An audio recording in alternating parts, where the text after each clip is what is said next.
Want to hear 25 remote work experts share their amazing strategies and processes for building successful remote work companies and remote team? We've got speakers from leading companies like Thinkific, Evergreen Profits, Dynamite Circle, and Tribe Theory, and more. Register for your free ticket now at www.remotebusinesssummit.com. That's right, www.remotebusinesssummit.com. We'll see you there, November 18 to 22. Woohoo! Welcome to Founders Connect podcast. We help lifestyle entrepreneurs to grow their business online and create a happier marriage. Did you know that approximately 45% of marriages end up in divorce and 65% of all startups fail due to founder conflicts? Well, we're here to change that.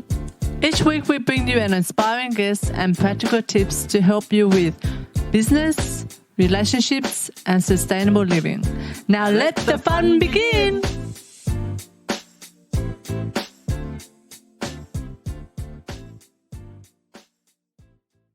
Hi, I'm Cindy Pham. And I'm Anthony Chansamuth. And we're from Founders Connect. I have with me Chris Ronzio from Trainual, which is a leading SaaS company. It helps fast-growing businesses to automate their onboarding and training by documenting every process, policy, and procedure in one simple, searchable, teachable system. After helping hundreds of entrepreneurs create scalable systems and processes with his consulting firm that he started in 2013 called Organized Chaos. I love that name, Chris. Chris developed a passion for helping business leaders find the time to do more of what they love by providing a way to document and delegate what they do. Chris has his own podcast called the Process Makes Perfect podcast, and he's author of 100 Hacks to Improve Your Business and Inc. magazine contributor with a column called The Process Playbook. You're a busy guy. I love it. Welcome to the podcast. Thanks, Anthony. Excited to be here. So let's talk about this obsession with freeing up time, because that's to me what it's all about. When did you, in your own journey, when did you realize that there are things that you are doing that you probably shouldn't be doing and that might be better off done by someone else or by a system? Could you take us back then to that point in time? Yeah, so this is an obscure story, but I remember being a little kid and we had a basement in my house growing up. And so I was standing at the top of the basement and there's this pile of stuff, shoes and baskets and all this stuff that had to go downstairs. And I would pick up like one toy and run it down the stairs. And my mom stopped me and she said, you know, if you carried all this stuff at the same time, you wouldn't have to make multiple trips.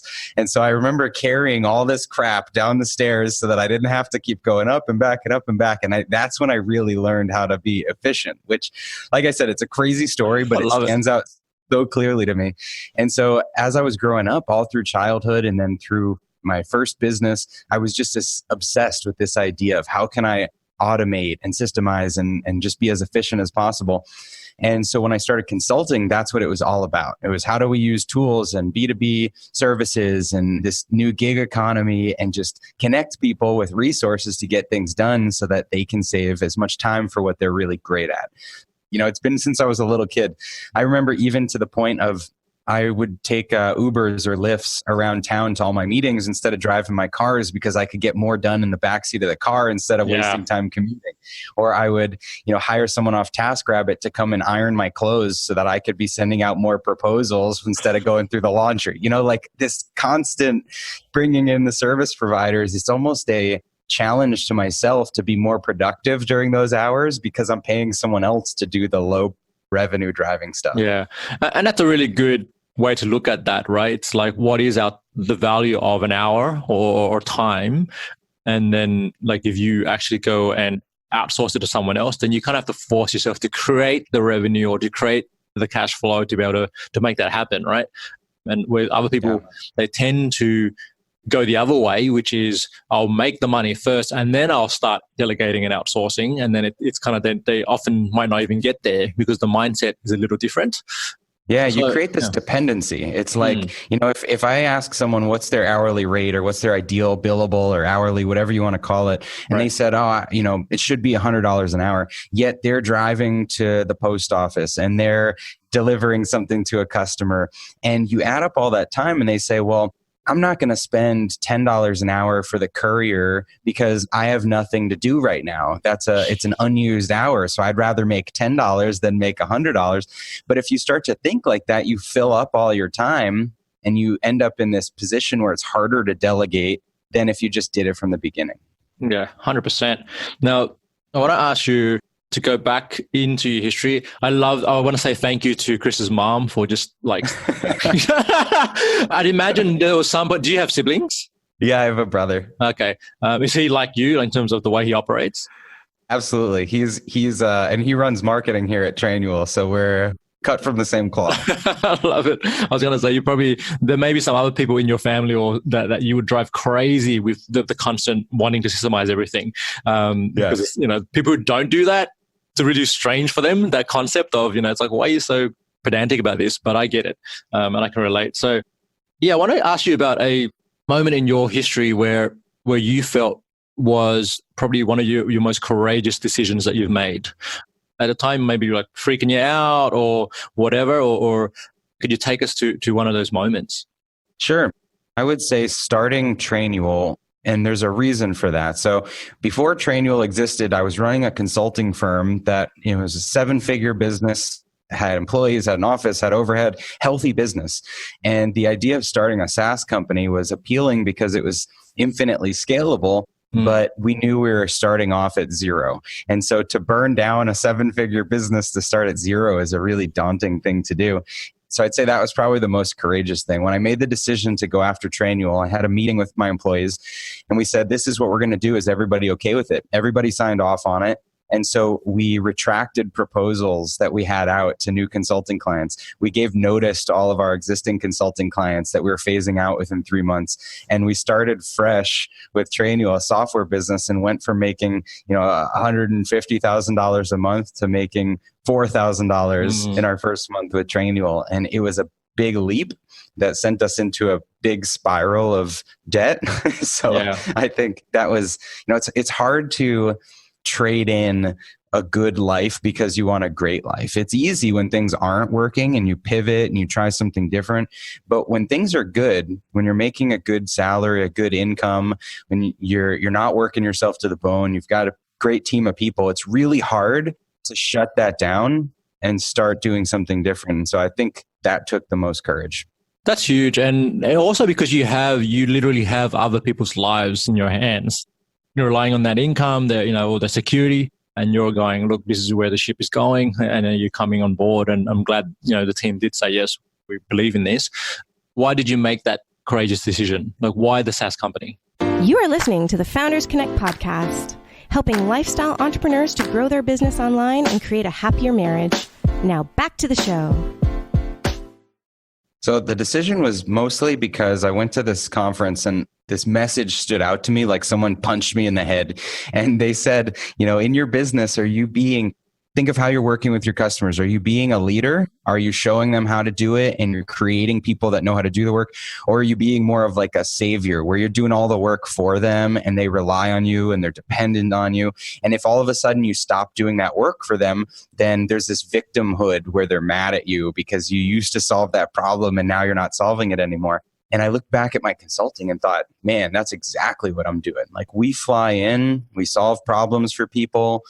We plug in this different software tools and operations, but then they look at us as wanting to keep us on retainer and be their ongoing support. And we're not creating that in-house skill set. And so along the same time, we had created Trainual as this product for our clients. And I remember thinking like, man, I've got this product that is for building out the systems and processes in your business. And then I'm doing this service that is doing the systems and processes for people. So why don't I flip all of the expertise that we're billing for and take that time and invest it in content and marketing and writing and shooting videos and making templates and creating free guides and resources. And then Trainual will be the product that they can purchase to put that knowledge into good use. And so when I made that shift, it was a pretty easy decision because I knew that Trainual could help thousands and thousands of businesses, where as a consulting company, we were lucky to work with 10 or 15 a month. Yeah. And that's where the opportunity is, because you can actually literally impact millions when you get to that scale. I'm curious about the funding model. Like, are you working with investors? I mean, is it all self-funded, bootstrapped? How are you sort of doing it at the moment? Started off bootstrap. So the first year was just investing with credit cards and putting, all the expenses, mostly the ad spend onto credit cards, and just riding that up until Amex told me I couldn't use their card anymore. It maxed out. The Amex charge cards, they say there's no limit, but I found the limit. Love it. So it was all credit cards at first. And along that path, I was talking to investors. So I was saying, here's our monthly recurring revenue this month, and here's the month later, and here's the month later. And as I saw that trajectory, there was more and more interest to invest in Trainual. And so even though they wanted to invest at a certain point when it was obvious we had traction, I had still limits left on my credit cards. And I said, well, I'm not taking anyone's money until I've put 100% of what I have the ability to put into this business. I want to maximize the value and use that as leverage. And so that was the plan. So once Amex told me, that's enough, Chris, then I went to investors I had built relationships with, and we did a small convertible note round. That propelled us forward to keep increasing our ad spend, to bring on more team members. But the entire time, we did it in a way that we were operationally profitable, minus the ad spend. So what I mean by that is we're burning each month, but we were doing it to finance the growth, to really push our growth rate. But at any time, we could pull back on our ad spend and be in the black for that month. And I think that's crucial because it gives you a lot of bargaining power when you're working with investors, that you don't need to take money because you're not in this desperate phase where you're going to run out next week. And so that was really important. And so then we built it very organically using that small investment. And now we're going through the process of talking to more institutions, and we'll see what the next phase looks like. Yeah, because I'm always curious about how SaaS founders make those decisions, because it's like percentage of the company versus there are different ways to do the deals. And then you always have to look out, obviously as a founder, you're looking out for the best interest for your own company and your employees and your customers as well. So thanks for sharing that. All right, so let's jump into the remote work revolution. You're speaking at the Remote Business Summit on how to systemize a business so it runs without you. What does the remote revolution mean for you personally, and what's your experience with running remote? So to me, the remote revolution and just this whole idea of systemizing your business, it's the idea of building a business around your life. And so many people build their life around the business. You put your all into creating this business, and you fit your life into whatever pieces are left. And you sacrifice relationships with family and friends, and you're tireless in how you attack the business. But then you can burn yourself out. And so it was really important to me, starting Trainual and my previous companies, that I first develop a strong lifestyle that, it makes me happy. And then I figure out, if I have the flexibility to create a business that's going to maintain this lifestyle to make me happy, how do I do that? How do I design that business? And so being remote, the ability to travel and to have flexibility was such a crucial component to maintaining that flexibility of time and freedom that we all start business because we want, Yeah, totally. It's so baked together for me, and the connection is really strong.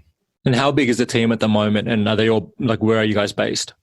We're a team of 20 right now. We have a headquarters in Scottsdale, Arizona. We have other team members in Boston, Massachusetts, in the Philippines, and in Ukraine. Amazing. There you go. Living it. Let's talk about this. You mentioned, it's important to build the business around your life first, and then look at, okay, well, what's important to you? What's sort of the key challenge to doing that for a lot of people? The key challenge to building around your life is that you want to say yes to everyone. You want to be accommodating to everyone else. And when you say yes to everyone else at the expense of saying yes to yourself, you end up with a business that is just stealing from your life. And I think that's the challenge, is that we want to make everyone happy. And if you're trying to win a big deal, and so you agree to fly out and meet a customer when it's your child's birthday that weekend, that's a sacrifice you're making on the personal side because you want to accommodate that customer, rather than having the confidence to say to that customer, I care about my family. This weekend is my child's birthday. We're going to have to meet next week. And when I've done that, it shows, creates amazing respect on the other side where they say, okay, this person must be, the real deal. They're not just going to drop everything and come fly to me. They must not need my business that much. And it almost puts you on more of a level playing field. So I think if you can get out of that mindset of feeling like you have to accommodate to everyone else's schedule, then you look more mature. Yeah, and I think it also sets precedents, also can inspire the other person on the other side, right? The client can go, well, actually, I want that too. How are you doing that, Chris? That's really interesting. Okay, let's finish this with this sentence. It's not about systemization and processes. What's it really about? People. I think at the root of every business is people that can follow systems, create systems, keep systems going. And you want to invest in the right people, because when the systems break down or when your business outgrows certain systems, it goes back to the people that can create the next tier of systems. So invest in the people. Amazing. And you're going to be giving away a prize for one lucky winner who joins your talk on a summit. What's that going to be? So we're giving away a whole year of a Trainual subscription, which is valued over $1,000, includes all support and setup from our team. So if you want to build a playbook for your company and you are pulling together every penny for your growing business, then this will help get you started.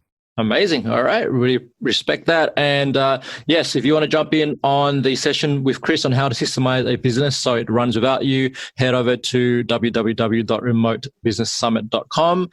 And you can get a free ticket before November 18 when we kick off. It's a 5-day event with 25 amazing speakers. Chris is one of those. And then, of course, if you want to check out Chris's platform and Trainual, the website is trainual.com. Is that right? You got it. trainual.com. There you go. Does it operate as an app as well, or is it just, how do we use it? Is it on mobile devices? I assume it is. Yep. It's a web-based app, and then iOS and Android as well. Wicked. Okay, cool. All right. Well, that's it, guys. Chris, thank you for joining us today, and we will see you on the summit. Perfect. Thank you. Thanks for tuning in. And remember to live passionately, purposefully, and confidently. Till next time.